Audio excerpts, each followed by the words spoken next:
I love that selection of Aaron Jones right there. And the reason is I think Aaron Jones is being slept upon as a running back. I'm almost 100% positive he's going to lead the Green Bay Packers in touchdowns. He is the mature person over there. When you have a young, even though he's in his fourth year, startup quarterback, you lean upon the veteran savvy. Aaron Jones has shown it time and time again. He's the leader of that offensive group. I love him. I would have loved to have had him there. I got a fun fact here about Kenneth Walker, about why I got turned off on him. This season, he is playing the third hardest slate of defenses against a running back. Yeah. And it's just something to really consider. And someone that I've warmed up in this position since Aaron Jones went off is the Hawk.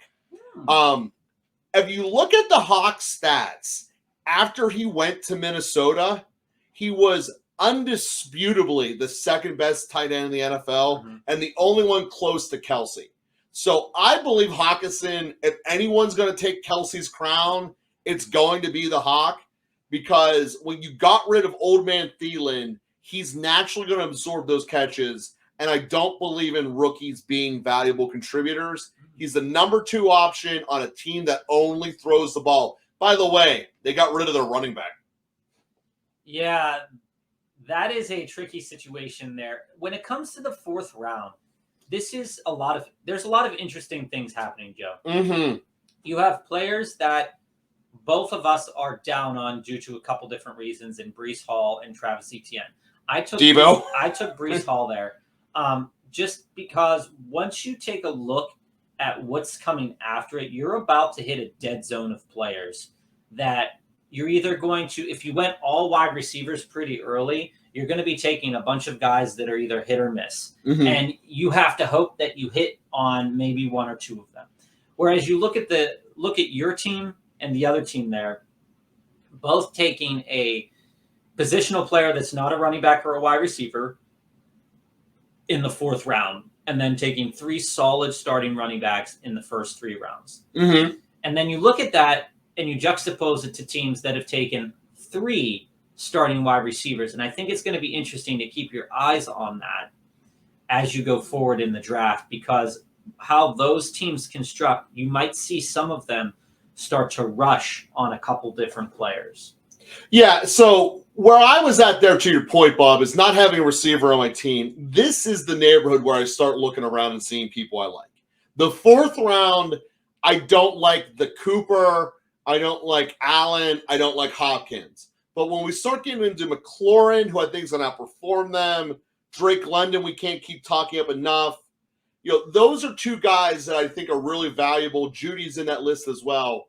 But Daniel or Moore, Debo, Christian Watson, they're all names that are not going to produce. I'm so out on Debo Samuel. I can't even express how out I am on that.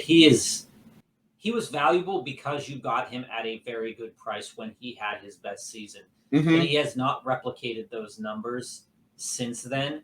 And he's being used in a way. And it feels like George Kittle is in the same regard as well. As he just goes. Where George Kittle and Debo Samuel are 2 players that have some of the most erratic numbers in fantasy football. And when you put one of them into your starting line, is big. Yeah, when you have Kittle putting up like 2 points and then he could put up a game where he puts up like 30 points, it doesn't make any sense. It really doesn't. For you to want to draft him in the 4th round or higher. Hockenson is a much safer floor. Mark Andrews also just sees all the targets from Lamar Jackson. And I think it's still going to be that way, even though they tried to give Lamar some wide receivers this year. All right. Hey, local football flavor fans. This is Bob here. Thanks for watching the episode. If you stayed all the way through, give us a like, subscribe to our channel. We're going to be pumping NFL content to you out through the season. Fantasy football, player news, player information, game content, coaches film. We have it all here at Local Football Flavor. If you want to share your opinion with us, please do so. Give us a comment, send us an email, watch a couple of our videos on our YouTube channel to see what we're all about. We want to hear from you. We want to interact with you. So remember, if you were here, watch the whole video. Please join us for the next one.